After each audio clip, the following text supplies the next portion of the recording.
The storm came down over the moor without warning, the way autumn storms in that country always did, turning a merely grey afternoon into something closer to nightfall within the space of an hour. By the time the wind found the loose shutter on the north side of the cottage and began to worry at it like a dog with a bone, Mercy Wren had already banked the fire twice and set the kettle nearer the flame than she generally liked, because the chill that came before a storm of this size had a way of getting into a house's very stones. She had lived alone at Thorncroft Cottage for 4 years, since her father's death had left her the small holding at the edge of the Ashgrave estate and precious little else, and she had learned in that time to read weather the way other women read letters, for what it would cost her and what it would spare her, and how much wood she would need to see her through it. Tonight, she judged, watching rain lash sideways across the kitchen window would cost a great deal. She did not expect it to bring her anything at all beyond a leaking gutter and a wakeful night. She was wrong within the hour. The sound reached her first as a confusion beneath the wind, wheels, and a horse's scream, and then a heavier, more terrible sound, wood striking wood, metal striking stone, carried down from the turn in the lane where the old bridge crossed the swollen beck, a 1/4 mile above her gate. She was out of the cottage and running before she had entirely decided to go, her shawl snatched from its peg, a lantern swinging wild light across the black hedgerows, because whatever else Mercy Wren had lost in 4 years of solitary living, she had not lost the instinct that told her a sound like that meant someone, somewhere in the dark, was in want of help that would not come, unless she brought it herself. She found the carriage on its side in the ditch below the bridge, one wheel still spinning uselessly in the rain, the horses down and struggling in their traces, and the coachman sprawled half-conscious against the bank, with blood running black in the lantern light from a gash above his ear. And she found, crawling free of the wreckage, with the slow, deliberate care of a man testing whether his body still answered him, a second figure, tall, dark-coated, moving with the particular stiffness of pain being held at bay by will alone, who turned toward her light, and then, with a swiftness that told her more than any words could have, turned his face away from it instead. "Are you hurt, badly?" she called, already scrambling down the bank toward him, her skirt soaked through in the first 3 steps. "No worse than the horses," he said, in a voice pitched low and controlled even through what she could hear, now that she was closer, was considerable pain. "See to my coachman, if you please. I can manage." She did not entirely believe him, she could see, even in poor light, the awkward angle at which he cradled his left arm, but she had spent enough years managing a household of one to recognize when an argument would cost more than it was worth, and so she went first to the coachman, pressed her shawl hard against the wound at his temple, and got him, between the two of them, up the bank and into what remained of dry shelter beneath the bridge's stone arch. While the stranger worked, one-handed and grim, to free the terrified horses from their overturned traces before the beck could rise high enough to drown them where they thrashed. It was another 1/4 hour before all 3 of them, coachman, stranger, and the 2 trembling horses, tethered loosely to the cottage's own modest stable, stood dripping in Mercy's small kitchen, and it was only then, in the closer light of her own hearth, that she understood why the stranger had turned his face from her lantern on the riverbank. The left side of his face, from temple to jaw, bore the old, pale, ridged scarring of a burn, healed many years past, not disfiguring in the way that horrified children in stories, but plainly, permanently marked, the kind of scarring that drew a stranger's eye and then made that stranger ashamed of having looked. He had turned his good side toward her without seeming to think about it, a habit worn smooth by long practice, and something in the particular weariness of that small automatic motion struck Mercy harder than the sight of the scar itself. "You will want dry clothes before anything else," she said briskly, because briskness was the only kindness she had learned that did not feel, to a proud man, like pity. "And I have nothing that will fit a gentleman of your size, so you will have to make do with my father's old coat and be glad of it. Sit by the fire. I will see to your arm once I have got Thomas here settled. And then I will feed the both of you, because a man cannot mend on an empty stomach whatever else ails him." She said all of this without once remarking on his face, without the small flinch or the too careful avoidance of looking that he had, she suspected, come to expect from every stranger he encountered. And something in his shoulders braced, she now saw, for exactly that flinch, eased by a fraction so slight she might have imagined it, had she not been watching for it without quite knowing why. "You are very certain of your instructions for a woman who does not yet know my name," he said, and there was, beneath the exhaustion, something almost like dry amusement. "I do not need your name to set your arm, sir," Mercy said, already reaching for the strips of clean linen she kept for exactly this sort of country emergency. A fallen fence post, a kicked shin, the ordinary small disasters of rural life. "You may give it to me when you are warmer, if you still wish to." He did not, that first night. He gave her instead a false one. "Grayson," he said, when pressed, the name arriving a half-second too smoothly to be entirely honest, though Mercy, busy setting his dislocated shoulder back into its socket, with a competence that made him catch his breath in surprise rather than pain, did not think to question it, and she fed him, before she knew his name at all, bread and the good cheese she had been saving, and the last of a rabbit stew meant to last her. Weak, because a stranger half drowned and injured on her doorstep was not a guest whose appetite she meant to measure against her own larder's arithmetic. He ate as a man eats who has forgotten, through long habit of solitary dining, that food could taste of anything beyond necessity, and watched her across the small kitchen table with an attention she felt rather than entirely saw, not the sweeping, cataloguing glance of a gentleman assessing a woman's suitability, but something quieter and more careful, as though he were relearning, over her own modest stew, some fact about the world he had stopped expecting to encounter. "You did not look away," he said finally, when the coachman had been settled to sleep by the banked fire, and the two of them sat alone in the low light, rain still hammering the shutters. "From my face. Most do." "I looked at your face the same as I looked at your arm," Mercy said. Both wanted tending. Neither wanted staring at. He was silent a long moment, turning his mug of small beer between his hands. His right hand, she noticed, the left still bound close against his chest, and when he spoke again, his voice had lost some of its careful control. "It has been 11 years, he said, since I stopped expecting anyone to manage that distinction so easily." "Then you have been keeping poor company," Mercy said, and was rewarded with something that was almost, though not quite, a laugh. He did not tell her, that night or the next morning when the storm had blown itself out and the coachman was fit to travel, that the man she had fed on a stranger's name was in fact Gideon Ashworth, 9th Duke of Ashgrave, master of the very estate whose eastern boundary ran along her own cottage garden.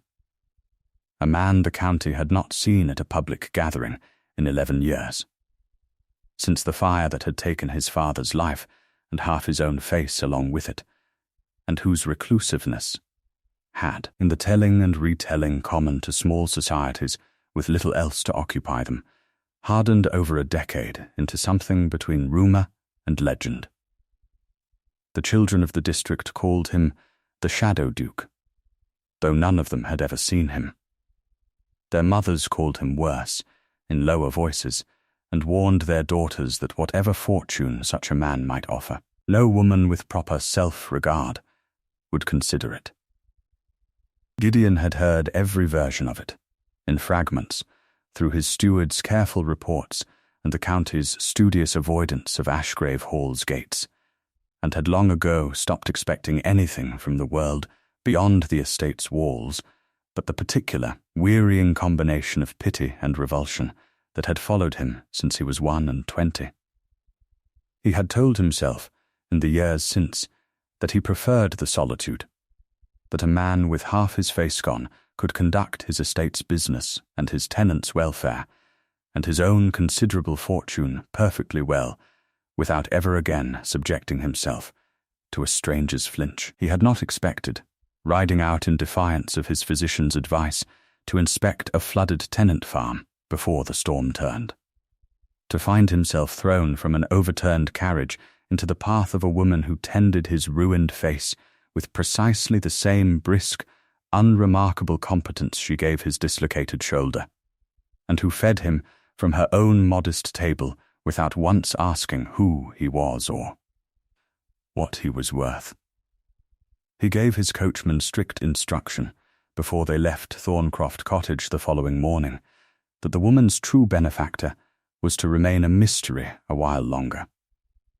A decision he told himself was made for her protection, so that she should not find herself suddenly courted by an entire county's worth of fortune-hunting curiosity, and did not examine too closely the second, quieter reason, that he had not, in 11 years, been looked at the way Mercy Wren had looked at him, and he was not yet ready to discover whether that look would survive the knowledge of his title. He returned to Thorncroft 11 days later, not as the Duke of Ashgrave, but as Mr. Grayson. A gentleman of modest independence means recently come to inspect a small property adjoining the estate, an explanation flimsy enough that a more suspicious woman might have questioned it. But Mercy, who had few visitors, and fewer still who troubled to look at her rather than through her, accepted it with the same practical grace she accepted most things. He came ostensibly to thank her properly for her care, and stayed, at her insistence, for tea, and found himself, over the course of an hour in her small warm kitchen, telling her things he had not spoken aloud to another living soul in a decade. Not the fire itself, not yet, but the shape of the solitude that had grown up around it, the particular exhaustion of a life spent managing other people's discomfort at the sight of him, rather than his own recovery from it. "You speak of your face as though it were a debt you owed the world an apology for," Mercy observed, refilling his cup without ceremony. "I confess I do not understand the arithmetic. A scar is not a moral failing, Miss Grayson, whatever the county's mothers may have decided.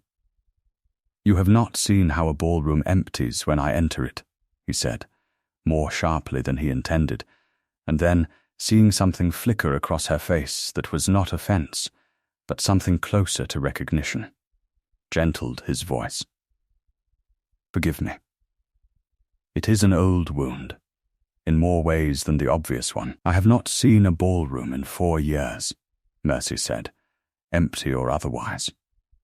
My father died deep in debt to men who called themselves his friends until the day his coffin left this house, and every one of them found a reason afterward to forget my direction.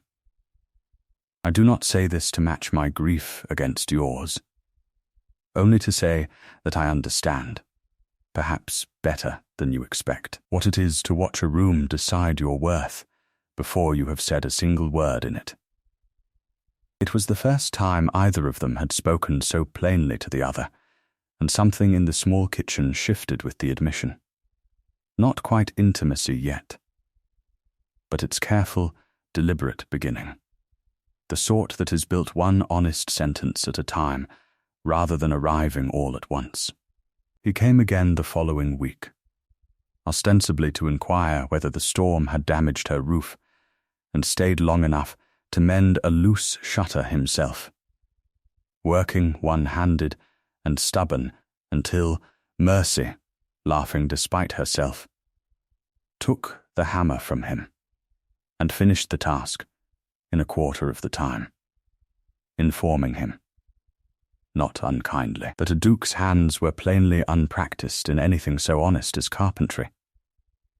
"I have never once been permitted to try," he said, watching her drive the last nail with brisk, economical strokes, and there was something almost wistful beneath the dry humour. A duke's hands are meant for signing papers and shaking other men's hands at a careful distance. I begin to think I have missed a great deal by allowing that to be true. He came a third time under the excuse of returning a book he had never actually borrowed, and a fourth to inquire, with transparent thinness, whether her chimney drew properly. And on that fourth visit, standing close beside her at the small kitchen window while she pointed out the particular angle of smoke that told her a storm was still some days off. His hand came to rest a bare inch from hers on the sill, and stayed there, neither retreating nor closing the distance, for the space of several held breaths, before he drew it back with the particular discipline of a man unused to permitting himself anything he was not entirely certain he had earned. On his fifth visit, arriving on a clear cold afternoon with the last light slanting gold across the cottage garden, he found her on her knees among the dying asters, hands deep in the soil, entirely unconcerned with how a duke might judge a woman found gardening in an old apron with dirt beneath her fingernails, and something in the sight of her, unguarded, unposed, entirely herself, undid a portion of his careful reserve that 11 years of solitude had never quite managed to dislodge on its own. "You garden as though the soil owed you nothing, and you owed it everything," he observed, crouching beside her without regard for his own fine coat. "It is the only debt I have ever found entirely fair," Mercy said, and did not look up, and did not see, therefore, how very nearly he reached for her hand in the dirt, before old caution checked him once more.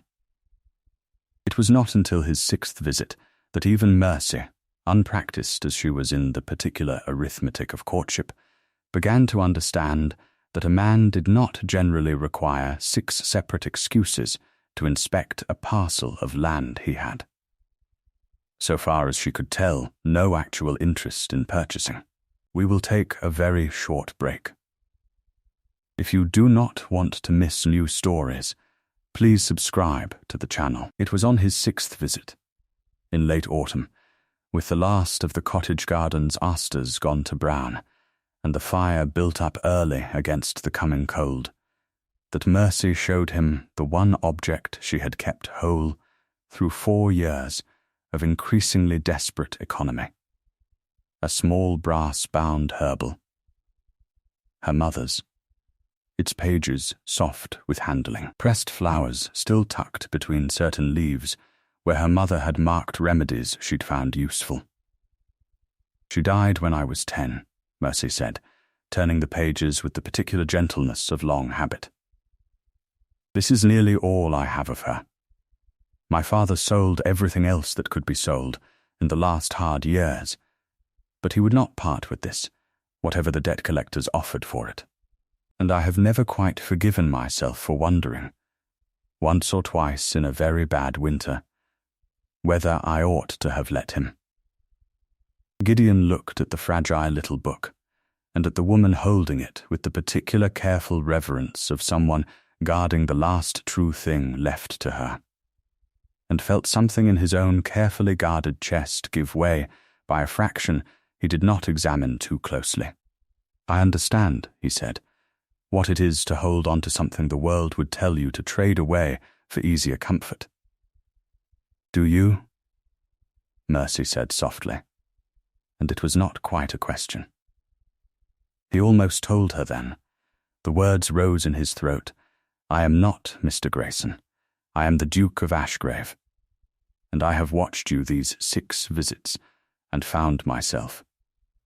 Against every instinct 11 years of solitude has trained into me, wanting to stay." And his good hand, resting near hers on the small table, moved a half-inch closer before old habit checked it. He might have spoken, might have ended the small deception weeks before its proper time, had a sharp knock not sounded at the cottage door, followed immediately by a voice Mercy did not recognize, and Gideon, going very still, recognized at once and with considerable dismay. "Cousin," said the man, who let himself in without waiting to be admitted, shaking rain from a fine grey overcoat, his eyes moving with quick, assessing interest from Gideon's carefully turned face to Mercy's startled one. "I confess I did not expect to find you quite so thoroughly at home in a stranger's cottage. Your steward mentioned you had taken to riding out this way rather often of late. I begin to understand why." The man was Reginald Ashworth, Gideon's first cousin, and until Gideon's own eventual marriage and issue should render the matter permanently settled, heir presumptive to the dukedom. A fact Mercy did not yet know. Standing in her own kitchen doorway with the sudden, uneasy sense of having wandered into the middle of a conversation whose full weight she could not measure. "Mr. Grayson," Gideon said, with a warning flatness in his voice that Reginald, smiling pleasantly, chose to ignore. "Grayson," Reginald repeated, savouring the name as though it were a fine joke. "How very modest of you, cousin. Though I wonder the lady has not remarked how poorly the name suits a man who arrives, I am told, on a horse, worth more than her cottage and its acreage together." Mercy's eyes moved to Gideon's face, to the scarred left side he had, out of 11 days' habit in her company, stopped quite so carefully turning from her, and watched something close there, some door swinging shut that had in the past fortnight been standing very slightly ajar. "I think," she said, with a composure she did not entirely feel, "that you had both better explain yourselves, or leave my kitchen." "I do not much care which." It was Gideon who answered, at last, plainly, though the plainness cost him something visible in the set of his jaw. "I am Gideon Ashworth, Duke of Ashgrave. I did not tell you sooner because—" He stopped, and Mercy watched him search, for the first time since she had known him, for words that did not come easily. "Because you looked at me without flinching, and I did not know how to risk losing that by giving you a title to look at instead of a man." Reginald laughed, a light social sound entirely unsuited to the tension in the room. "How very touching. Though I fear, cousin, you have rather complicated matters for the lady, who I imagine did not undertake to feed and nurse a passing stranger with any expectation of finding herself entangled with a duke's rather delicate reputation. The county has such particular opinions about who ought to be received at Ashgrave Hall. You were not invited to offer opinions on my household, Reginald," Gideon said, with an edge Mercy had not yet heard in his voice. "No," Reginald agreed, unbothered, "but I was invited, some years ago, to manage your affairs while you found yourself indisposed to manage them yourself, and I confess old habits are difficult to set aside." He inclined his head to Mercy with exaggerated courtesy. "A pleasure, Miss Wren. Is it? I do hope my cousin's visits have not caused you any inconvenience the county's gossip cannot easily forgive." He left as abruptly as he had arrived, the door swinging shut behind him on a gust of cold air, and Mercy stood a long moment in the small silence that followed, turning over what had just happened with the same careful attention she gave any sudden, unexpected damage, a cracked pane, a snapped fence rail, something that had been whole a moment before and now plainly was not. "You have been lying to me," she said, "for 6 visits together, about the single largest fact of who you are." "Yes," Gideon said, without excuse, "and I am sorry for it, more than I know how to say plainly. I told myself I was protecting you from fortune-hunting gossip. I think, if I am honest, I was protecting myself from watching you learn to see the title before you saw me. I have spent 4 years being seen only for what I lack," Mercy said. "I did not expect of all people to find myself lied to by a man who claimed to understand that particular loneliness." "No," he agreed quietly. "You did not deserve that. I will not ask you to forgive it tonight. I will only ask you to let me try to earn it, in whatever time you are willing to allow me." She did not send him away that night, though it was some weeks before the careful ease between them returned in full, and it was in those weeks, cautious, rebuilding, conducted now in the honest light of his real name, that Mercy began to learn the fuller shape of what Reginald's arrival had disturbed.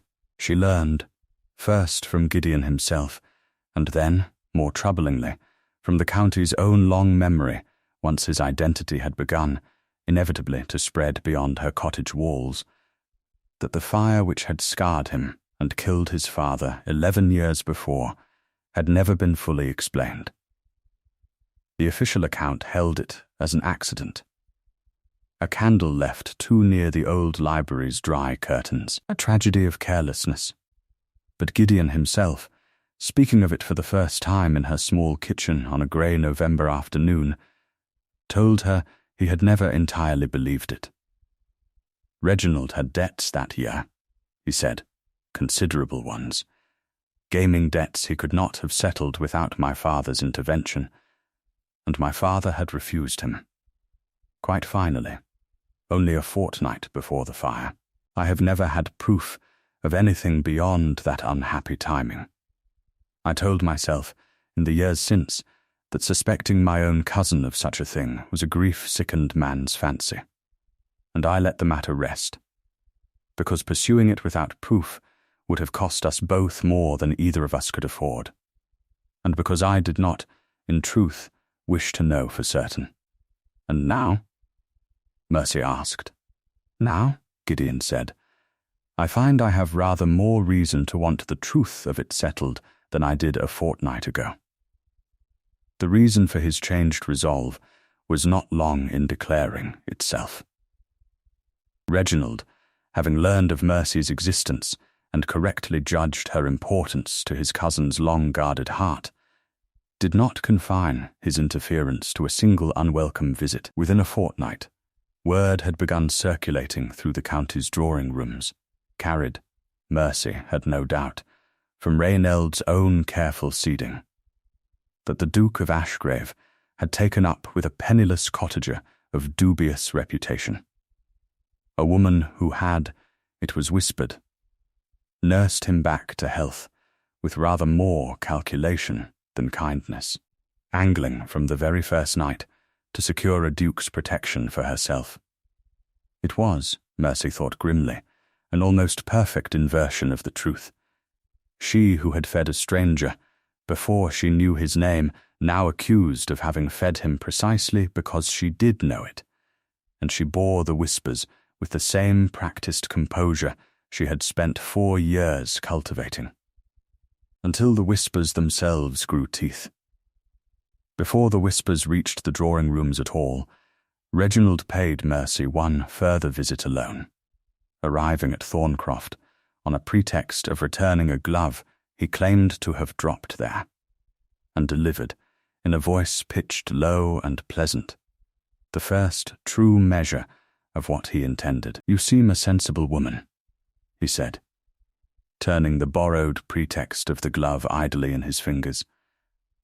"Sensible enough, I hope, to understand that my cousin's fondness for you is a passing indulgence of a lonely man, and that indulgences of this kind rarely survive contact with the world he actually belongs to. I would spare you a great deal of unpleasantness, Miss Wren. If you were to remove yourself quietly from his notice before the county's opinion of you hardens into something neither of us could easily undo. I have not asked for your concern, sir, Mercy said, and I find I have very little use for it. No, Reginald agreed, smiling in a manner that did not reach his eyes. I did not imagine you would. Consider it offered regardless. I should hate to see a woman of your evident practicality ruined for want of a timely warning. He left without waiting for her answer, and Mercy stood a long while in her own doorway afterward, understanding, with a clarity that chilled her more than the departing cold, that she had just been threatened with a courteous, unhurried patience that frightened her more than any raised voice could have done. The first true public blow came some days later, when her landlord, Ashgrave's own steward, technically, though the lease on Thorncroft Cottage had been let generations before under an old arrangement Gideon himself had never troubled to examine closely, received, quietly, a letter suggesting the cottage's lease be reviewed, its terms found wanting, its tenant perhaps better suited to smaller, meaner lodgings elsewhere in the county. Mercy did not learn until later, from a frightened, apologetic clerk, that the letter had been written and sent under Reginald's own hand, using an authority he did not, strictly, possess, but which few in the estate's employ felt confident enough to question. She learned of the threat to her home on the same afternoon she learned, from a second and crueler source, that Reginald had also called upon a distant cousin of her own, a widowed aunt in the North Mersey, had not seen in a decade, from whom she had once, in the depths of her father's final illness, sought and been refused any charity, and persuaded that aunt to write a letter to the county's principal families, testifying, in careful and devastating detail, to certain unflattering particulars of Mercy's father's final years, his debts, his drinking, the ignominious manner of his death, framed in language calculated to suggest that whatever calculation ran in a daughter's blood might reasonably be suspected to run in this one's as well. Mercy read the letter, shown to her, with evident distress, by the one friend in the county who had not entirely abandoned her, the vicar's wife, and felt something in her chest go very cold and very still. "He means to make me impossible," she said. "Not merely unwelcome, impossible. So that whatever Gideon feels for me becomes, in the county's eyes, not romance, but scandal too costly for a duke to bear." It was, she thought, standing alone in her small kitchen, with the vicar's wife's stricken letter still in her hand, very nearly worse than any single cruelty her father's creditors had visited upon her in the hardest year of his decline, because those men had at least wanted only money, a debt with an end to it, however painful the settling. What Reginald wanted was more total than that, not her purse, but her name itself, emptied of every good thing it had ever contained, so thoroughly that no one, not even Gideon, could look at her afterward without the whisper of scandal following behind. She sat a long while by her own banked fire that night, turning the old brass-bound herbal in her hands without opening it, and permitted herself, for the first time since her father's funeral, to consider the possibility of simply leaving, packing what little she owned, taking whatever small sum her father's debts had spared her, and removing herself quietly to some distant county where no one had ever heard the name Ashgrave, before Reginald's patient cruelty could finish what it had begun. It would have been the easier course. It would also, she understood with a clarity that steadied her more than it frightened her, have been precisely the outcome Reginald intended. And she found, turning the thought over by her dying fire, that she did not care to hand him so easy a victory merely to spare herself a difficult season. She did not go to Gideon the following evening in fear, as she might once have gone to any protector in a moment of danger. She went, instead, in fury, the particular, focused fury of a woman who has spent 4 years being underestimated and has, at last, run entirely out of patience for it, and found him in his study at Ashgrave Hall, the first time she had ever set foot within the great house's walls, its grandeur entirely lost on her in the heat of what she had come to say. "Your cousin means to destroy what remains of my reputation and take my home besides," she said without preamble, "and I have come to tell you, before you offer me any rescue, that I do not intend to be rescued. I intend to fight him, and I would be glad of your help in doing it properly. But I will not stand behind you while you manage this on my behalf as though I were an ornament requiring protection, rather than a woman with a stake in her own defense." Something in Gideon's face, braced, she saw now, for tears, for fear, for the fragile appeal to his protection that 11 years of solitude had perhaps taught him to expect from any woman entangled in his family's difficulties, eased into something that was almost, despite the gravity of the moment, admiration. "Then let us fight him properly," he said. "Together, I have suspected my cousin of that fire for 11 years and lacked the will to pursue it. I find, watching what he is willing to do to you, that I have run rather short of patience for my own old caution as well." The investigation that followed occupied the better part of a month, conducted quietly, through Gideon's own solicitor and a discreet inquiry agent brought from London, while Mercy, refusing entirely to retreat to safety, continued her ordinary rounds through the village with a composure that cost her a great deal and revealed, to those observant enough to notice, nothing of the cost at all. It was not, in those weeks, a simple matter. The inquiry agent's first efforts turned up nothing but old rumour grown stale with retelling. And Gideon, pacing his study late one night with the accumulated correspondence spread before him and no fresh thread among it, confessed to Mercy, who had taken by then to riding up to the hall most afternoons to sit with him over the search, rather than wait anxiously at Thorncroft for news, that he feared he had waited 11 years too long, that whatever evidence might once have existed had long since been destroyed, misplaced, or simply forgotten by everyone who might have remembered it. "Then we look harder," Mercy said, "or we look differently. You have been searching for proof of what happened inside the library.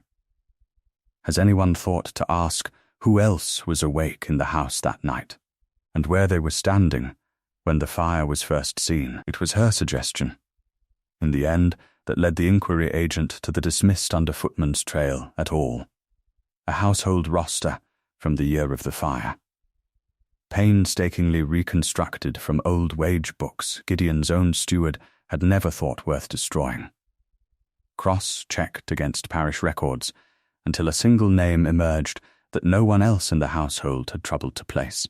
Gideon, reading the agent's report by candlelight with Mercy's hand steady on his shoulder, felt the particular vertigo of a decade's grief finally finding, after so long circling without purchase, a solid place to stand. The evidence, when it came together, arrived in pieces, each one answering an old question while raising a new one.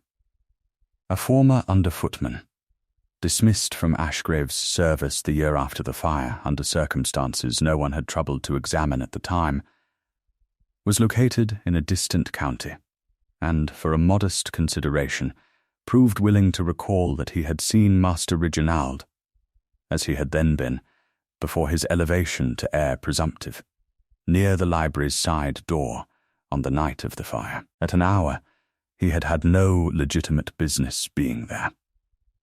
A moneylender's ledger, obtained through the solicitor's careful persistence, confirmed that Reginald's gaming debts in that year had been settled in full within a fortnight of his uncle's death, from funds whose origin the ledger did not specify, but whose timing spoke plainly enough. And a letter, found at last among the old Duke's own papers, confirmed what Gideon had long suspected but never proven, that his father had, a fortnight before the fire, informed Reginald in writing that his debts would not be settled again, and that continued extravagance would see his position in the family's confidence, and eventually his prospects as heir presumptive formally reviewed. It was not, the solicitor cautioned, proof sufficient to hang a man on.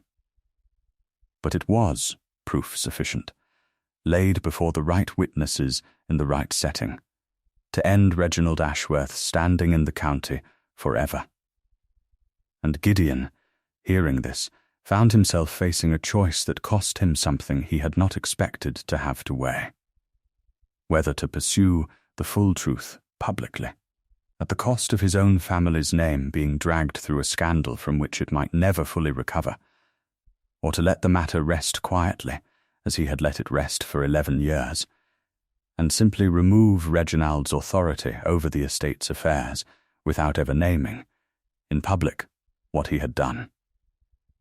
It was Mercy who forced the question to its proper resolution, on an evening some days later, finding Gideon in his study, staring at the assembled evidence, with the particular stillness of a man who has spent a decade avoiding a reckoning, and now finds it, at last, unavoidable.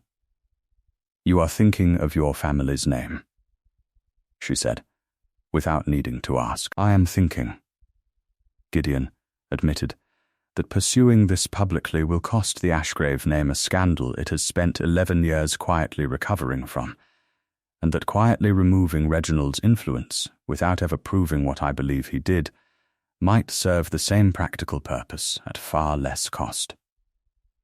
"It might," Mercy agreed, "but it would also mean he continues to move through society believing himself untouchable, free to threaten the next woman who inconveniences his ambitions, and it would mean I go on, for the rest of my life in this county, as the woman rumour decided was a fortune hunter.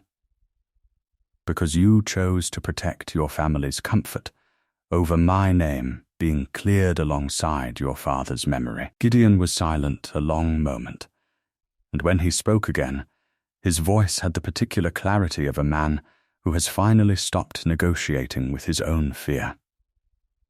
"You are right," he said.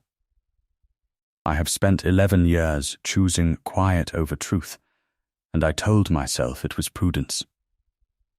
I begin to think it was only ever cowardice wearing prudence's clothing. I will not make that choice again. The opportunity and the necessity for a full public reckoning arrived sooner than either of them expected, forced by Reginald's own overreach. Emboldened by what he took to be his cousin's continued passivity, and increasingly desperate as his own creditors grew impatient once more, Reginald announced his intention to contest. Before the assembled county at the autumn assembly ball hosted that year at Ashgrave Hall itself, the first such gathering the house had held in 11 years, arranged, in a piece of bitter irony neither man missed, at Gideon's own recent decision to end his long seclusion, a formal challenge to his cousin's fitness, to continue managing the dukedom's affairs unsupervised.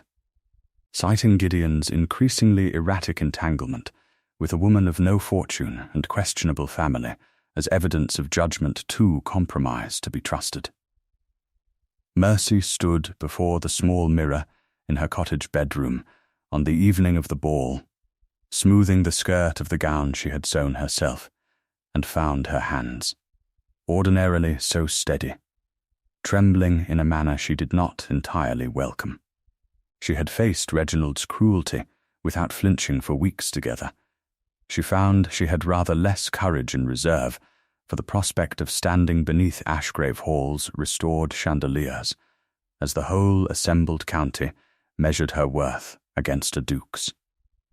Gideon found her so, arriving to collect her in the carriage he had insisted upon sending, despite her protests that she was perfectly capable of walking the short distance herself, and read the trembling in her hands at once for what it was.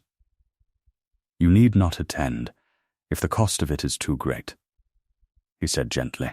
"I would rather forfeit the whole evening than watch you suffer through it, merely to prove a point to people who have not earned the privilege of your good opinion.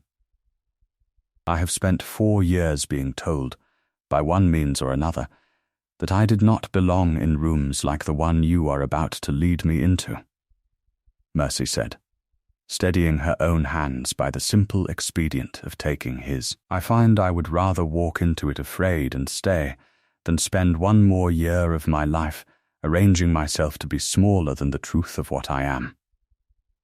Only, she hesitated, and something in the admission cost her more than the rest of the sentence together. "Only do not let go of my hand until we are through the worst of it."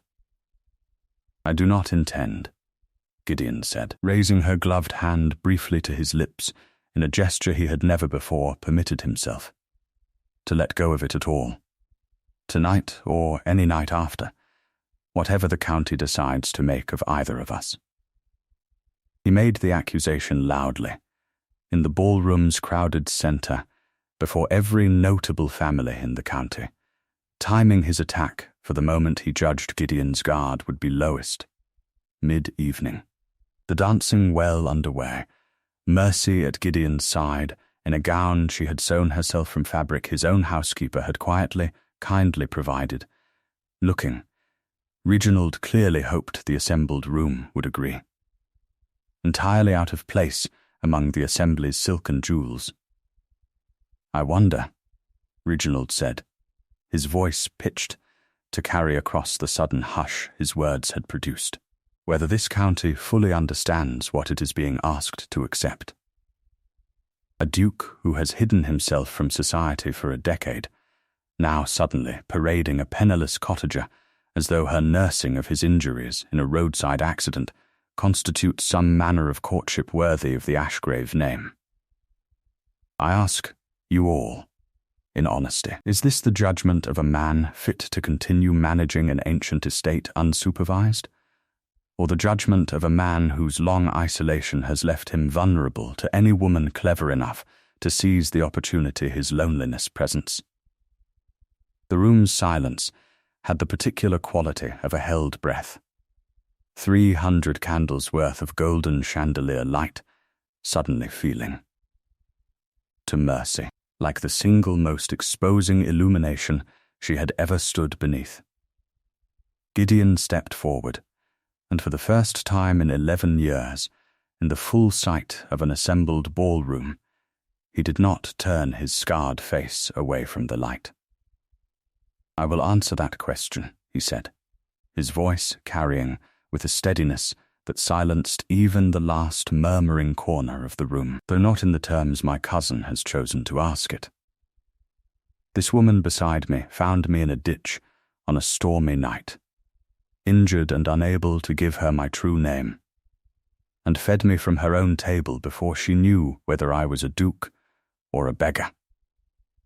She tended my arm and did not once flinch from my face. In a county that has spent 11 years flinching from it, as a matter of course, I did not tell her my title for a fortnight, and when my cousin exposed the deception out of spite rather than concern, she did not run from the scandal of it. She stayed and fought beside me, for her own good name and mine both. I ask you all, in honesty, which of us, in this room tonight, has shown the judgment fit to be trusted?" He turned then, deliberately, to Reginald, and the warmth left his voice entirely. "As for you, cousin, I have spent 11 years protecting you from a reckoning I lacked the courage to pursue, and I find, watching what you were willing to do to an innocent woman's name and her home, that my courage has finally caught up with my grief. I have here," he gestured, and his solicitor stepped forward from the room's edge with the assembled papers. A former footman's sworn statement placing you at the library's side door the night of the fire that killed my father and scarred my face. A moneylender's ledger showing your gaming debts settled within a fortnight of his death. From funds you have never satisfactorily explained, and my father's own letter, written a fortnight before that fire, informing you that his patience with your debts and your prospects as his heir had come to their end. The room's silence broke into a low, spreading murmur of shock, and Reginald's carefully maintained composure, the light social smile he had worn through every prior cruelty, finally, visibly cracked, revealing beneath it not defiance but something smaller and more frightened, the exposed face of a man who had spent 11 years believing his crime buried deep enough never to surface, and who now watched that belief collapse in front of the entire county at once. "I did not mean for him to die," Reginald said, and his voice for the first time had lost every trace of its practiced charm. "The fire was meant only to destroy the old will, before he could formally cut me from it. I did not know he had gone back into the library for his papers. I did not know you would go in after him, and—" He stopped, unable to finish, and in the silence that followed, the county understood, with the particular collective clarity of a crowd witnessing a truth it could no longer politely ignore, exactly what 11 years of careful rumour and cousinly charm had been built to conceal. Reginald left the county within the week, his creditors and the law both closing in with a speed his years of careful reputation management could no longer forestall. And Gideon, watching him go, found that the closure brought less triumph than a quiet, long-delayed grief for a father whose death he could, at last, properly mourn rather than merely survive. For Mercy, the ball's aftermath brought something else entirely. The strange, disorienting experience of watching a county that had spent weeks whispering her name in scorn now approach her with careful, apologetic warmth, an experience she met with the same brisk composure she had met every other reversal of her fortune, though she confided to Gideon, some days later, that she found the county's sudden approval nearly as exhausting as its earlier contempt had been. "I did not do anything differently," she said. "I fed a stranger and tended his arm and refused to be frightened off my own land. The county has simply decided, now that it is safe to do so, that this makes me admirable rather than suspicious." "Then let the county's opinion matter rather less to both of us than it once did," Gideon said. "And let us build something that does not depend on it." The vicar's wife, calling at Thorncroft a few days later with an apology Mercy had not asked for, but accepted with genuine warmth, confessed that she had known for years the county's judgment ran shallow and changeable as the beck in springtime, but had never before seen it demonstrated so plainly as in the fortnight since the ball, when women who had crossed the street rather than greet Mercy now sent cards inquiring after her health with an eagerness that would have been comic, had it not, so recently, been so nearly ruinous. "I find I cannot entirely trust it," Mercy admitted. "Their good opinion arrived no more honestly than their scorn did. Both were built on nothing I actually did." "Then do not build your peace on either one," the vicar's wife said gently. "Build it on the one man in this county who looked at you the same way in the ditch as he does now in his own ballroom. That, I think, is the only opinion in Ashgrave worth the keeping." They were married at the small parish church nearest Thorncroft Cottage, rather than the grand chapel at Ashgrave Hall, at Mercy's own quiet insistence, in early spring, with her mother's brass-bound herbal carried in place of a formal prayer book, and the cottage garden's first crocuses gathered into a simple bouquet by the vicar's wife, who had never once, through the whole of the county's cruelest gossip, abandoned her friendship. Gideon did not turn his face from the light that day, nor any day after. He stood at the altar with his scarred profile fully toward the small gathered congregation, and if any lingering unease remained in him at being so plainly seen, Mercy watched it dissolve sometime between the vows and the ringing of the single small bell in the church's modest tower into something that looked, for the first time in the whole of their acquaintance, entirely unguarded. The county, whatever it privately continued to whisper about a duke's unconventional choice of bride, found, over the seasons that followed, that it had little practical alternative but to accept a marriage that plainly, visibly, thrived on its own quiet terms, regardless of anyone's approval. Ashgrave Hall's long-shuttered ballroom, closed since the night of the fire 11 years before, was reopened by Mercy's own quiet insistence the following winter. Its dust sheets removed, its chandeliers relit, and though Gideon confessed to more than a little private dread at the thought of dancing beneath them again, he found, with his wife's hand steady in his, that the room held rather less power over him than 11 years of avoidance had led him to fear.